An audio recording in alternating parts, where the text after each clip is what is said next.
नमस्कार, दूरदर्शन में आपका स्वागत है। मैं हूं आपका दोस्त सचिन भारती और आप देख रहे हैं स्पोर्ट्स टाइम, जहां मुलाकात करते हैं खेल से जुड़ी ऐसी शख्सियतों से जिन्होंने अपनी कला एवं प्रतिभा से एक अलग पृष्ठभूमि तैयार की है। एक बार एक व्यक्ति एक बरगद के पेड़ से पूछता है कि क्या वो शुरू से ही ऐसे मजबूत था। बरगद ने उस व्यक्ति को देखा और मुस्कुरा कर कहा कि उसके जीवन की शुरुआत एक छोटे से वृक्ष से हुई थी। हवाओं ने कई बार झकझोरा, धूप ने कई बार जलाया और बारिश ने कई बार भिगोया, लेकिन हर कोशिश ने उसे जिद के साथ खड़े रहने की हिम्मत दी। तूफानों ने उसका दृढ़ निश्चय ही था जो उसे एक छोटे से पौधे से मजबूत वृक्ष बना गया। बरगद ने तय किया था कि वो गिरेगा भी तो सिर्फ और सिर्फ आगे बढ़ने के लिए। जी हाँ दोस्तों, ये हमारा चरित्र और जिद्दी दिल ही होता है जो हमारी सफलता की राह तय करता है। और आज स्टूडियो में जिन्होंने राब्ता कायम किया है वो एक ऐसी शख्सियत है जिन्होंने अपनी जिद्दी दिल से किसी राह के बनने का इंतज़ार नहीं किया, बल्कि अपने लिए राहें खुद बनाई हैं। मैं स्टूडियो में स्वागत करता हूँ जानवी जिंदल का। जानवी, स्वागत है। नमस्कार सभी को, thank you so much. Jahnavi, मेरे आज के प्रोग्राम का सबसे पहला सवाल, स्केटिंग से जुड़ा होना अपने आप में एक अचरज की बात है, क्योंकि भारत में ये खेल उतना ज़्यादा लोकप्रिय नहीं है, लोग इतना ज़्यादा इसके बारे में जानते नहीं हैं। तो किस तरह से स्केटिंग की तरफ झुकाव हुआ, किस तरह से इस खेल की शुरुआत हुई, कुछ बताइए। मेरी स्केटिंग की जर्नी आज से लगभग 8 साल पहले शुरू हुई थी, जब मैं 9 या 10 साल की थी। जस्ट शॉपिंग कर रहे थे, स्केट्स देखे, स्केट्स पाए और एक मन सा बैठ गया। पापा ने पीछे से धक्का दिया और आई वॉज बैलेंसिंग, कुछ ज़्यादा तो नहीं बट हाँ बैलेंस ज़रूर बना रही थी। उस कारण से पेरेंट्स डिसाइडेड कि यार एक बार लेके देखते हैं, लेट्स सी कि क्या होगा। लिए एक चीज़ ज़रूर थी, कुछ ऐसा करना है जो मेरे पैशन से मिलता हो। बहुत रिसर्च करी इंटरनेट पे। I was someone who was very adventurous. बहुत ऊट पटांग चीज़ें करना मुझे बहुत पसंद था, गिरना बहुत पसंद था, गिरने से कभी डरती नहीं थी। एक इंसिडेंट बताऊंगी। जब मैं 6 या 7 साल की थी, हम एक फैमिली ट्रिप के लिए गए थे, करीब 30 लोग थे। वहाँ पे हमें एक टास्क मिला कि हमें 30 फीट की हाइट से क्लिफ से जंप मारना है रिवर में।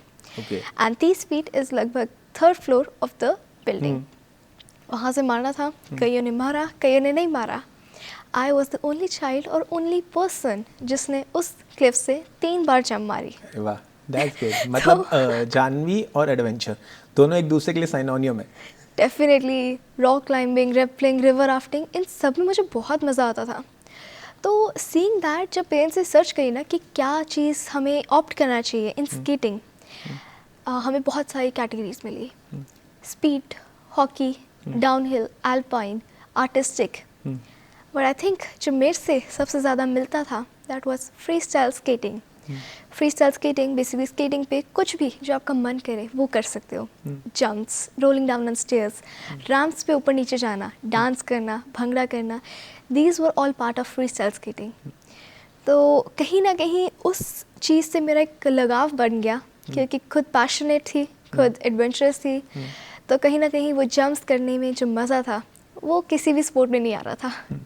तो फ्री स्टाइल स्केटिंग जब चुनी, तो इतनी सारी स्केटिंग की फॉर्म्स में से, तो क्योंकि मुझे लगता है कि whenever we are choosing a sport, specifically अगर मुझे क्रिकेट बहुत पसंद है तो मैं उसका बहुत बड़ा क्रेडिट सचिन तेंदुलकर को देता हूँ कि यार that is one of my inspiration. तो फ्री स्टाइल स्केटिंग चूज़ करने के लिए कोई इंस्पिरेशन कभी नज़र आई या इन्हें देख के लगा कि हाँ that I should do also? ज़रूर इंस्पिरेशन ज़रूर आई। And one of the biggest factor क्यों मेरी इंस्पिरेशन ही मेरी कोच टाइप बना, इसलिए था क्योंकि जब हमने रिसर्च करी, कोच ढूंढने की कोशिश करी, तो फ्री स्टाइल स्केटिंग का कोई भी कोच नहीं मिला। नॉट जस्ट इन चंडीगढ़, पूरे ट्राई सिटी में, पूरे नॉर्दर्न रीजन में कोई कोच नहीं था। ओके। तो इंटरनेट बिकेम माई कोच। वहाँ से मैं ट्यूटोरियल्स, यूट्यूब, इंटरनेट को यूज़ करके मैं देखती थी किस तरह किस मूव को परफेक्शन में लाना है। इस पूरी जर्नी में आई वुड से मेरे फादर का बहुत बड़ा रोल रहा है, बिकॉज उन्होंने ही मुझे स्केटिंग सिखाई है विदाउट नोइंग कैसे स्केट्स करने हैं, कैसे खड़ना है स्केट्स पे। उन्हें स्केटिंग नहीं आती, उन्होंने स्टिल मुझे स्केटिंग सिखाई है। एंड रोल मॉडल कहा जाए तो शुरू से ही मैं सोफिया को काफ़ी इंस्पायर अपने एज अ रोल मॉडल देखती हूँ। She is a Russian skater, 6 time world champion actually.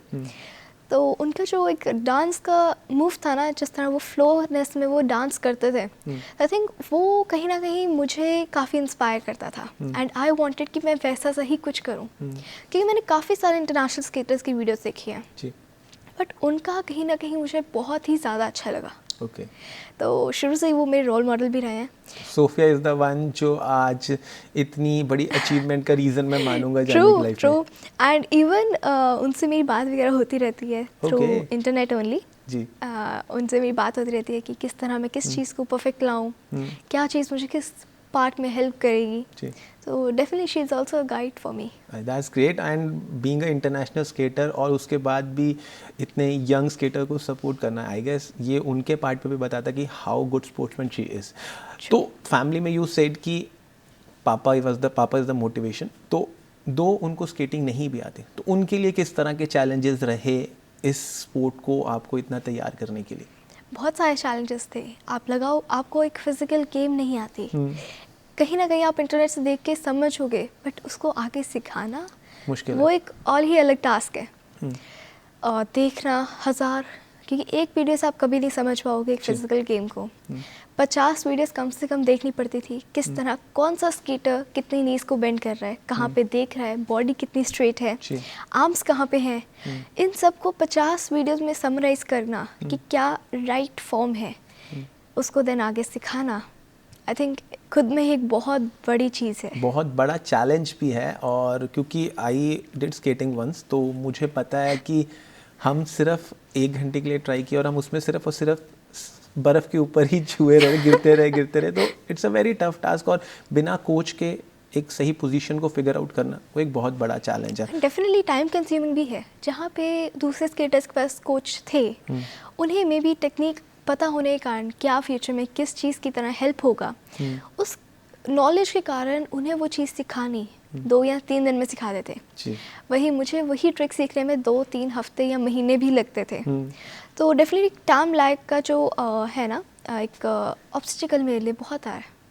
लेकिन पॉइंट ये है कि एवरी ऑब्स्टिकल सबने मिल के इतनी खूबसूरती से निकाला है कि आज जिस मुकाम की हम बात करने जा रहे हैं वो बहुत ईजिली अचीव किया है। सो जिस मुद्दे के बारे में सबसे इम्पॉर्टेंट है, गिनीज़ वर्ल्ड रिकॉर्ड, इसके बारे में बताइए कि कितने गिनीज़ वर्ल्ड रिकॉर्ड हैं। एंड क्योंकि यूजुअली एक गिनीज़ वर्ल्ड रिकॉर्ड बनाना ही अपने आप में एक बहुत बड़ा चैलेंज होता है, और आई गेस जानवी के नाम पे तो 11 हैं। तो मेरे 11 गिनीज़ वर्ल्ड रिकॉर्ड हैं in different tricks of free style skating itself. उसके अलावा 8 इंडिया बुक ऑफ रिकॉर्ड्स, एक एशिया बुक ऑफ रिकॉर्ड्स, एक world wide book of records, making the total count 21 records under my name है। And in just 18 years? In just 18 years, yes, I just turned 18, so I think 17 years पे सारे records. That's great, okay. तो ये मतलब why 17 years, मतलब whether it journey started in the early age और अभी recently start हुई है journey? My journey started when I was 16. वो इसलिए क्योंकि 15 साल पे मैंने अप्लाई करने का ट्राई किया गिनीज़ पे। They said नहीं, आप नहीं अप्लाई कर सकते बिकॉज बहुत एडवेंचरस गेम है। It will influence other kids to do at a young age. एक थोड़ा डेंजरस गेम है। तो they said कि आप 16 के बाद ट्राई करना, एंड 15 से पहले के 16 से नीचे भी उनके रिकॉर्ड्स होते हैं बहुत सारे किड्स के लिए, बट स्केटिंग से रिलेटेड नहीं था। तो आई थिंक मेरे लिए 16 after 16 was my path to Guinness, and the first record that I attempt was on my birthday 16th November 2023. तो मतलब it was very new to us, है ना, कि मतलब जस्ट विदिन 2 years पहला record, and now it's 11th record. तो I think ये खुद में एक काफ़ी बड़ी चीज़ है, क्योंकि गिनीज़ का जो मैंने पास चूज़ किया था उसमें आप एक बार अप्लाई करते हैं, आप अपनी एप्लीकेशन भेजते हैं, देन वो 3 months के बाद आंसर देते हैं कि क्या आप उसको अटेम्प्ट कर सकते हो। वो आपका पास चेक करते हैं, आपके रिकॉर्ड्स चेक करते हैं, सब कुछ देखने के बाद जैसे कि क्या आप इसको अप्लाई कर सकते हो या नहीं कर सकते, क्या आप इस रिकॉर्ड को अटेम्प्ट कर सकते हो या नहीं कर सकते। तो उस नॉलेज के बाद you can actually attempt for the Guinness. वो गाइडलाइंस भेजते हैं, अपना प्रॉपर प्रोसीजर भेजते हैं, एंड उसके प्रोसीजर के बाद जब आप अप्लाई करते हो उसके बाद भी 6-7 महीने बाद उनका आंसर आता है, are you officially amazing, are you the Guinness world record holder, या आपका रिकॉर्ड रिजेक्ट हो गया है। ओके, तो ये जो गिनीज वर्ल्ड रिकॉर्ड बनाने का थॉट था, ये मतलब एक सडन थॉट था या पहले से एक मतलब प्लान था कि I have to achieve this thing? Guinness was never in my mind. Okay, Guinness कभी भी मेरे माइंड में नहीं था। तो ये ख्याल आया कैसे? ये ख्याल मैं हमेशा से इंटरनेशनल जाना चाहती थी। क्वालिफाइड भी रही हूँ, पिछले 7 सालों से नेशनल मेडलिस्ट रही हूँ, अपने पहले टर्म में नेशनल चैम्पियन बनी थी। तो कहीं ना कहीं मैं इंटरनेशनल के लिए हमेशा से क्वालिफाइड हूँ, बट बिकॉज उसकी फंडिंग नहीं है, फाइनेंशियली उतना सपोर्ट नहीं है, कोई स्पॉन्सर नहीं मिला, तो उस कारण से I never went to international. एंड नहीं जाने के कारण मैं एक जो इच्छा थी कि हाँ मेरे को वर्ल्ड में बेस्ट स्केटर्स में आना है, वो नहीं हो पा रहा था। तो Guinness came into my mind उस वक्त कि व्हाई शुड इट बी कि सिर्फ इंटरनेशनल जाकर मैं one of the best skaters बनूं। आई थॉट कि गिनीज अगर मैं अटेम्प्ट करूँगी तो I can prove that yes, even if I haven't gone international, मैंने खेला नहीं है, still I am one of the best skaters world wide. Okay, तो कौन कौन से रिकॉर्ड्स बना लिए हैं अभी तक? मैंने 11 अलग अलग रिकॉर्ड्स बनाए हैं, जिसमें से कुछ रिकॉर्ड्स स्पिन्स के लिए हैं, ओके, फ्लैट स्पिन्स या फिर स्पिन्स सिर्फ 2 व्हील्स पे on a single wheel of each skate balance करके स्पिन्स करना इन 30 सेकेंड 1 मिनट कंसेक्यूटिव सबसे ज़्यादा बार बिना चक्कर खाए। ओके, उसके बाद फास्टेस्ट स्लैलम, हमारे कोन्स होते हैं 20-20 सेंटीमीटर्स पे, एंड उसके अंदर जिगजैग करना, but not just any zigzag, हमें सिर्फ टोस पे बैलेंस करके एक पोजीशन को मेंटेन करके उस पर बैलेंस करके जिगजैग करना था इन द फास्टेस्ट टाइम। उसके बाद थोड़ा एग्रेसिव साइड पे आए तो ट्रांजिशंस, 180 ट्रांजिशन। आपने स्केट पार्क देखा चंडीगढ़ का? वहाँ पे मैंने अटेम्प्ट किया था, जहाँ पे रैम्प से ड्रॉप करना था एंड आगे रैम्प पे जाके हमने 180 जंप्स मारनी थी। तो ये मोस्ट टाइम्स करना इन 30 सेकेंड 1 मिनट और कंसेक्यूटिव टाइम्स। तो इन सब अलग अलग चीज़ों में मैंने रिकॉर्ड्स बनाए हैं। I think one of the most hardest record और most memorable one would be spins one, क्योंकि उसमें मेरी बहुत प्रैक्टिस लगी थी। आई स्टिल रिमेंबर कि मुझे 1 मिनट तक लगातार स्पिन करना था विदाउट चक्कर खाए, बैलेंस बना के, पैर नीचे नहीं आना चाहिए, ये सब कुछ करके मुझे 1 मिनट लगातार स्पिन करना था on just 1 wheel of each skate. तो इसको बल्कि मेरे को प्रैक्टिस में भी 3-4 महीने तो जस्ट परफेक्शन में लग गए। सीखने में तो मुझे काफ़ी साल लग गया। और करते करते कई बार मैं गिर जाती थी, कई बार चक्कर आने लग जाते थे, कई बार पैर नीचे आ जाता था, कई बार मैं खुद ही लूज़ कर जाती थी। तो इस रिकॉर्ड के लिए मेरे को बहुत टाइम लगा। Second record I would say was जब मुझे खारदुंगला पास पे करना था। इंडिया बुक में मेरा एक रिकॉर्ड है which is the highest altitude पे मैक्सिमम स्पिन्स करना इन 1 मिनट। हम लेह लद्दाख के लिए गए थे, जस्ट अ फैमिली ट्रिप। बीच में खारदुंगला पास आया which was one of the most highest motorable pass of India. वहाँ पे जाके मुझे लगा कि कुछ तो हटके करना चाहिए। जब इस फीट को टच किया है तो ये एक मेमोरेबल फीट होनी चाहिए। बिल्कुल। वहाँ पे मैंने ये स्पिन्स किए एंड सभी टूरिस्ट इतना अमेज्ड थे कि उस हाइट पे स्नो के अंदर स्नो से कवर्ड माउंटेन्स के बीच में करके वहाँ पे मैं स्केट्स कर रही हूँ। सोल्जर्स थोड़ा टेंशन में आ गए कि अरे क्या कर रही है बेटी, थोड़ा, क्योंकि वहाँ पे ऑक्सीजन इतना कम है कि चलना एक मुश्किल टास्क है। एंड दे सेड कि अरे तुम ये कर रही हो, तुम नहीं कर सकती। फिर हमने उन्हें बताया कि हमारा ऐसे ऐसे है, हम ये रिकॉर्ड्स कर चुके हैं। सर चलो ट्राई करते हैं। फिर वो खड़े रहे, उन्होंने भी गार्ड किया, उन्होंने पब्लिक को थोड़ा साइड किया। दे सेड कि हाँ तुम्हें कुछ भी चाहिए, ऑक्सीजन चाहिए, तुम्हें कुछ भी चाहिए तो soldiers are there for you, तुम अच्छे से करना, कहीं पे भी टेंशन आए तो रुक जाना। तो support was there for you. हाँ, आई थिंक मेरे पेरेंट्स से ज़्यादा वरिड वो थे।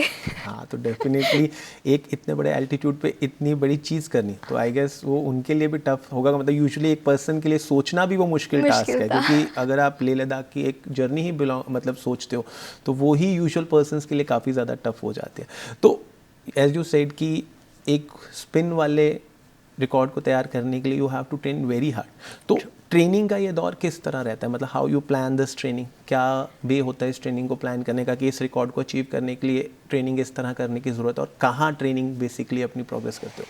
सो बेसिकली स्केटिंग में इट्स नॉट जस्ट कि आपको स्केटिंग करनी है, इट्स मोर कि आपके बॉडी को उस लेवल को रीच करना है या उसके बियॉन्ड जाना है। लेट्स से अगर आप 1 मिनट में 30 स्पिन्स कर पा रहे थे, जी। किस तरह आप उसको मैक्सिमाइज करके आज 72 बनाओगे, तो कैसे करना है। वहाँ पे सिर्फ स्केटिंग की टेक्निक नहीं आती, वहाँ पे बॉडी की टेक्निक्स आती हैं। तो ना सिर्फ स्केटिंग बट मैं जिम जाती थी, योगा करती थी, फ्लेक्सिबिलिटी मेंटेन करती थी, स्टैमिना के लिए रनिंग करती थी। इन सब के बाद फिर स्केटिंग की प्रैक्टिस अलग आती थी कि उस टेक्निक को उस स्टैमिना के साथ कैसे मर्ज करूं। तो कहीं ना कहीं ये साल से ज़्यादा का एक प्रैक्टिस सेशन रहा है। ओके। तो मतलब यूजुअली हर डे का कितने दिन का, मतलब कितने आवर का ट्रेनिंग प्रोग्राम हो जाता है?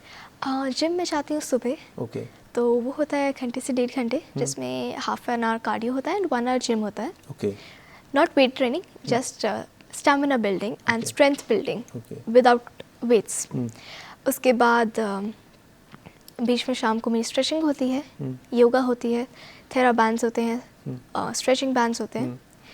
वो लगभग 1 घंटा लेते हैं। ओके। तो And मतलब पर डे का अगर मैं लेके चलूँ तो 2.5 आवर तो ऑफ स्केट्स ऑफ स्केट्स हैं। उसका ऑफ स्केट्स बैलेंस बोर्ड वगैरह करना तो हाफ एन आवर ले सकते हैं उसको। Okay. And I think 2 to 3 hours के बीच में कभी कभार 1 घंटा भी हो जाता है, कभी कभार 2 घंटे, कई बार 4 घंटे भी हो जाते हैं। ओके। ऑन एवरेज से 2 से 3 घंटे के बीच में स्केटिंग की प्रैक्टिस। ओके।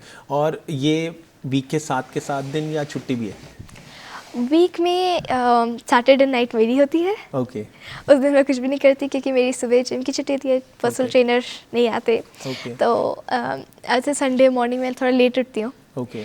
तो उस कारण से सैटरडे नाइट मेरे पास होती है। और मुझे लगता है मूवी कि नाइट दैट मेक्स यू, मतलब माइंड भी थोड़ा सा रिलैक्स हो जाता है, बिकॉज एक Definitely. हैवी फिजिकल टेक्निक ये लोगों को समझना बहुत ज़्यादा ज़रूरी है, बिकॉज स्पोर्ट्स में people usually do over training और अपने माइंड को शायद वो रिलैक्स करना ही भूल जाते देयर हैं। Should be a day for you. I think even if you can't spare a day, I think एक रात या एक थोड़े घंटे अपने आप को अपने जरूर लिए दो। देने ज़रूरी है, जहाँ पे कुछ नहीं कर कुछ रहे, नहीं। It's just relax thought. Just relax. Okay. तो इतनी जो स्टंट्स ट्राई किए हैं, इतने हमने जो रिकॉर्ड्स हैं वो ट्राई किए हैं, तो इन रिकॉर्ड्स को मेंटेन करने के लिए कभी ट्रेनिंग के दौरान कभी कोई ऐसी चोट लगी हो जो लगे कि यार ये तो नहीं हो पाएगा, अब तो ज़्यादा लग गई है, तो उस चोट से कैसे रिकवरी करी फिर? देखो मेरे को ऐसा लगता है कि अगर किसी भी इंजरी पे मुझे ये आ जाता है अरे इतना इंजरी आ गया, अब गेम छोड़ देते हैं, तो आई थिंक आज जानवी गिनीज ना बना पाती। ट्रू। हाँ, जैसे मैंने बताया गिरने से कभी डरती नहीं थी, तो डेफिनेटली चोट तो लगती है। मैं दिन में 50-100 बार भी गिरी हूँ शुरू में, आज भी गिरती हूँ जब भी कुछ नया सीखती हूँ। तो गिरना तो ज़रूर आता है। One of the injuries was कि मैं एक बार स्टेयर्स से रोल डाउन कर रही थी एंड मैं 15 स्टेयर्स से नीचे गिर गई थी। Oh my God. ओके। तो मेरे पैर बीच में स्लिप हो गया था एंड थोड़ा पोजीशनिंग गलत हो गई, बहुत माइन्यूट सी गलती थी, बट मैं गिर गई थी 15 स्टेयर्स से एंड मेरी पूरी राइट साइड लाइक एक्सटर्नल तो नहीं, इंटरनल इंजरीज आ गई थी। तो मुझे बेड रेस्ट भी करना पड़ा 2 दिन के लिए, बट इट वाज लाइक ठीक है, गिरे खड़े हो गए, हो गया। वही कहते हैं ना कि मैदान में गिरते ही घुड़सवार हैं, उठने का अगर दम नहीं तो फिर क्या ही मैदान अरे आप जीतोगे। कितनी अच्छी शायरी करते हो। नहीं, ये बहुत अच्छी, मुझे लगता है कि लोग ये समझते नहीं है कि कई बार बहुत आसान हो जाता है गिव अप करना, तो ये सबसे इम्पॉर्टेंट फैक्ट है कि आप उन सब चीज़ों को कितनी जल्दी रिकवर कर जाते हो, और specifically in early age skating and पढ़ाई, इन सब के बीच का बैलेंस किस तरह, क्योंकि ये बैलेंस सबसे इम्पॉर्टेंट है। ट्रू। देखो मैं अभी अपनी +2 कर रही हूँ, बोर्ड्स की क्लास है, तो कहीं ना कहीं फादर तो नहीं, मदर का तो प्रेशर है कि नंबर लाने हैं, नंबर लाने हैं। फादर इज़ लाइक चल तू पढ़ मत, पर नंबर ले आइयो, जितना पढ़ना है उतना पढ़, पर अच्छे जो तेरे कंसेप्ट्स हैं उनकी नॉलेज होनी चाहिए, उनका समझना चाहिए। तो अगर मैं उतना टाइम तो नहीं दे पाती जितना और बच्चे दे पाते हैं, मे बी 5 घंटे 6 घंटे, कभी भी नहीं। मुझे हद 3 घंटे मिलेंगे, हद लाइक मैक्सिमम डे में, और अगर स्कूल ना गई तो मे बी मैं 4 या 5 घंटे पढ़ पाऊँ, अगर कुछ ना हो। यूजुअली बीच में कैंप्स आ जाते हैं, बीच में ट्रेनिंग्स आ जाती हैं, या कुछ और शूट्स आ जाते हैं, तो मैं एक पूरा दिन पढ़ नहीं पाती, बुक भी नहीं खोल पाती। कई बार तो ऐसा भी होता है, कई बार ऐसा तो थोड़ा ज़्यादा टाइम मिल जाता है। और आप मानो कि मैंने ट्यूशन रखी हुई है, तो मेरे ट्यूशन वाले ने सर जो है उन्होंने कॉल करना बंद कर दिया मुझे। अर्लियर जब मैंने अप्रैल में रखी थी ना, तो he used to call me, जब मैं छुट्टी लेती थी ना तो he used to call me कि अरे बेटा आना नहीं आज आपने।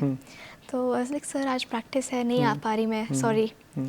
तो अब सर को भी पता है कि मेरा कितना आना होता है, कितना जाना होता है, आधे टाइम में आती नहीं हूँ, तो उन्होंने बंद कर दिया कॉल करना। मुझे ये लगता है कि स्पोर्ट्स ना शायद आपके माइंड को इतना प्रोएक्टिव कर देता है कि यूजुअली जो एक पर्सन को सीखने के लिए 5 से 6 घंटे लगते हैं ना, वो फोकस आपका इतना अच्छा गुड रिटेन हो जाता है, हाँ, कि you can easily learn that in 1 hour, 1.5 hour, 2 hour. तो दैट वे स्पोर्ट्स हमेशा हेल्प करती है। डेफिनेटली आई थिंक जो बच्चा स्पोर्ट्स में है ना कहीं उसकी मेंटल स्ट्रेंथ 100x हो जाती है। अभी आप लगाओ, हम जब एग्जाम्स देते हैं, व्हाट इज द एग्जाम, आपको 3 घंटे में you have to write of the best knowledge you have. Yes true. और वो 3 घंटे में क्या होता है, बच्चे स्ट्रेस ले लेते हैं, टेंशन हो जाती है, माइंड से स्लिप हो जाता है कि क्या याद किया था। अभी हम स्पोर्ट्स प्लेयर से पूछो कि 5 घंटे में 2 घंटे में पढ़ना है, तो सब कुछ याद तो करना पड़ेगा। बिल्कुल। एंड वो क्विक थिंकिंग के कारण वो क्विक थिंकिंग एक्चुअली में वहाँ हेल्प करती है। इजी लर्नर हो जाते हो, that will definitely help you in writing. काफ़ी बच्चे बोलते हैं कि एग्जाम में अरे पेपर छूट गया। चलो मैथ्स और accounts I would say still ऐसे सब्जेक्ट्स हैं, बट बाकी सब्जेक्ट्स तो सिर्फ आपकी स्ट्रेंथ टेस्ट कर रहे होते हैं। बट मुझे लगता है कि ये ग्रास्पिंग पावर है, जो अगर आप किसी भी गेम के साथ इन्वॉल्व रहते हैं तो वो आपकी डेफिनेटली हेल्प आउट करती है। तो स्कूल की तरफ से कैसी सपोर्ट है, मतलब वेदर कोई मतलब whenever you are achieving such records, तो स्कूल की तरफ से कैसी मोटिवेशन रही है, किस तरह? काफ़ी सपोर्ट रहा है। एंड मैं आपको एक बहुत इंटरेस्टिंग फैक्ट बताऊंगी। I was into a private school. मैं सॉपन से अपनी स्टडीज़ कर रही थी, टिल 7th मैंने सॉपन से करी है। ओके। उससे पहले मैं आईसीआईसी बोर्ड में थी, बट सॉपन में मैंने काफ़ी साल अपनी स्टडीज़ परस्यू करी हैं। इन 7th आई डिसाइडेड कि from private to government switch करना है। ओके। एंड कुछ ऐसा नहीं है कि फंड्स नहीं है, पेरेंट्स सपोर्ट नहीं कर सकते, there is nothing like that. But parents को लगा कि जब मेरा बच्चा इतना अच्छा कर रहा है, why am I paying so much fees to the privates, government में वैसे ही तो स्टडीज़ हैं। बिल्कुल। मेरी मदर खुद गवर्नमेंट टीचर है इन 16 मॉडल। शी सेड बहुत अच्छी पढ़ाई है तो इधर आ जा। एंड 16 मॉडल में मैंने 8th में स्विच करा था। ओके। एंड ट्रूथफुली स्पीकिंग मुझे कोई डिफरेंस नहीं लगा। ओके। टीचर्स का क्वालिफिकेशन, डेफिनेटली पीएस का जो बॉन्डिंग होती है वो चेंज होती है, थोड़े डिफरेंट सोसाइटी से बच्चे आते हैं, बट आई थिंक स्टडीज़ में there is no difference at all. जिसको एसी नहीं चाहिए उसके लिए तो बहुत ही अच्छा है। सबसे इम्पोर्टेंट चीज़ देखो, मेरा कहना ये है कि आप जितना पैसा वहाँ ले रहे हो उतना ही अपने स्पोर्ट्स में लगा लो। ट्रू। एंड जब पढ़ाई आपकी सेम है तो क्यों ना। And it is big decision, बहुत सारे रेड स्पोर्ट्स में क्यों स्विच कर लिया, प्राइवेट में क्यों नहीं रख रहे हो। फादर सेड कि नहीं मुझे ठीक लगती है पढ़ाई, मैं वहीं पे डालूंगा। And school is very supportive. And मुझे लगता है कि इससे ज़्यादा आपके खुद पर भी आ जाता है कि आप खुद कितने जिम्मेदार हैं खुद को लेके। तो अगर आप वो रिस्पॉन्सिबिलिटी लेते हैं तो एक एक्चुअल जो बैलेंस है लाइफ का वो बहुत ही खूबसूरती से मेंटेन हो जाता है। खूबसूरती से। और अगर स्केटिंग नहीं चूज़ करते तो कौन सी स्पोर्ट चूज़ करते? Tough question. अगर स्केटिंग ना चूज़ करती, डेफिनेटली समथिंग एडवेंचरस। ओके। क्योंकि मैं बहुत एडवेंचरस हूँ, मुझे ऊट पटांग चीज़ें करना बहुत पसंद है। मैं अपनी बकेट लिस्ट में मेरे पास बंजी जंपिंग, जो हेलीकॉप्टर से जंप मारते हैं, पैराशूट ग्लाइडिंग, वो है मेरी बकेट लिस्ट में। तो डिपेंडिंग ऑन दैट मेरी डेफिनेटली मैं स्पोर्ट्स में होती तो कुछ ना कुछ एडवेंचरस होता। ओके। एंड एक स्पोर्ट्स पर्सन के लिए, स्पेसिफिकली स्केटिंग के लिए, how should you manage your healthy diet? I would say diet बहुत इंपॉर्टेंट है। मतलब मेरी पर्सनल ट्रेनर मेरे लिए एक डाइट प्लान बनाते हैं। एंड अगर आप 1-2 दिन कर लोगे प्रैक्टिस, हफ्ता भी कर लोगे प्रैक्टिस, उसके बाद आप बीमार पड़ जाओगे अगर डाइट प्रॉपर नहीं ले रहे। डाइट प्रॉपर नहीं है। क्यों? क्योंकि बॉडी वो चीज़ मांगेगी, प्रोटीन मांगेगी, कार्ब्स मांगेगी। आप वो इनटेक नहीं ले रहे तो आपकी बॉडी डेफिनेटली इल ग्रो वीक। तो आई थिंक डाइट का बहुत मेजर रोल रहता है। एंड मैं तो देखो बहुत पिकी ईटर हूँ पर्सनली। तो मेरी मदर एंड दादी यादव पर्सन जिन्होंने मेरी डाइट का ख्याल रखते हैं। मेरी हफ्ते की जो डाइट प्लान आता है उस पर किस तरह मैनेज करना है, अगर ये नहीं खाना तो क्या खाना है इसकी जगह पे। They are taking care of all this thing, make sure कि यार राइट डाइट मिल रही है। ओके। तो जितने भी यंग स्पोर्टर्स हैं, स्पेसिफिकली गर्ल्स हैं, those who want to choose this adventurous sport, तो उनके लिए क्या मैसेज देना चाहेंगे? See my message is only one. आज के टाइम में internet is the biggest source you can ask for. आज से 50 साल पहले किसी ने नहीं सोचा था बिना पेन और कॉपी के आप कैसे लिखोगे। आज कंप्यूटर्स हैं, लैपटॉप्स हैं, और आज के टाइम में जो एआई आ गया है, आपको इंटरनेट पे हर नॉलेज मिल सकती है। आई हैव प्रूव कि आप एक फ़िज़िकल गेम इंटरनेट से सीख सकते हो। तो मेरा मैसेज टू एवरी चाइल्ड और specially every girl is that you can follow your passion. आप अपनी जो भी आपका अच्छा लगता है करना, उसको परस्यू करें। फाइनेंशियल प्रॉब्लम, कोच नहीं है, या जहाँ पे ट्रेनिंग करती हूँ बहुत दूर है, इस तरह के एक्सक्यूज़ेस से हटने के लिए इंटरनेट एक बहुत अच्छा सोर्स है। एंड आई वुड से अगर आप उस चीज़ को फॉलो कर पाते हो तो I think next Guinness world record holder आप बनोगे। So true. सबसे अच्छी बात ये बोली है कि सोर्सेज हमारी पॉकेट में ही है, तो बस हमें उसे सही इस्तेमाल करना आज के आना टाइम में चाहिए। इंटरनेट किसके घर में नहीं है? बिल्कुल सही। और ये चीज़ हमें समझने की बहुत ज़्यादा ज़रूरत भी है कि अगर हम कुछ करना चाहते हैं ना, तो बहाने भी हमारे पास है और उसको पाने की राह भी हमारे पास है।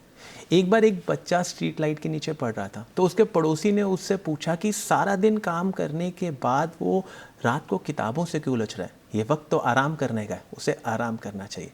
तो बच्चे ने कहा कि वो बड़ा होकर राष्ट्रपति बनना चाहता है और इसके लिए उसे मेहनत तो करनी पड़ेगी। पड़ोसी ने बच्चे को देखा और मुस्कुरा कर कहा कि सपने बंद आंखों से देखे जाते हैं, खुली आंखों से नहीं। बच्चे ने पड़ोसी की तरफ देखा और फिर मुंह घुमाकर अपनी किताबों में दोबारा खो गया। यही बच्चा बड़ा होकर अब्राहम लिंकन बना, जिसने 8 चुनाव हारने के बाद भी अपनी राष्ट्रपति बनने की जिद को छोड़ा नहीं और अंततः अमेरिका के 16वें राष्ट्रपति के तौर पर शपथ लेकर ही चैन की सांस ली। जी हाँ दोस्तों, कहते हैं ना कि कौन कहता है आसमान में सुराख नहीं हो सकता, एक पत्थर तबीयत से उछालो तो यारो। और शाहरुख खान की वो डायलॉग तो कोई भूल ही नहीं सकता कि इतनी शिद्दत से तुम्हें पाने की कोशिश की है कि हर जर्रे ने तुमसे मिलाने की साजिश की है। तो आपकी सफलता आपकी नीयत पर तय करती है। और जानवी हमें यही सिखाती है कि अगर हमारे मन में अपनी सफलता को पाने की चाह है ना, तो शायद ही कोई ऐसी अड़चन है जो उसे पाने से हमें रोक सकती है। जानवी, स्टूडियो में जुड़ने के लिए शुक्रिया। Thank you so much. शुक्रिया सभी का।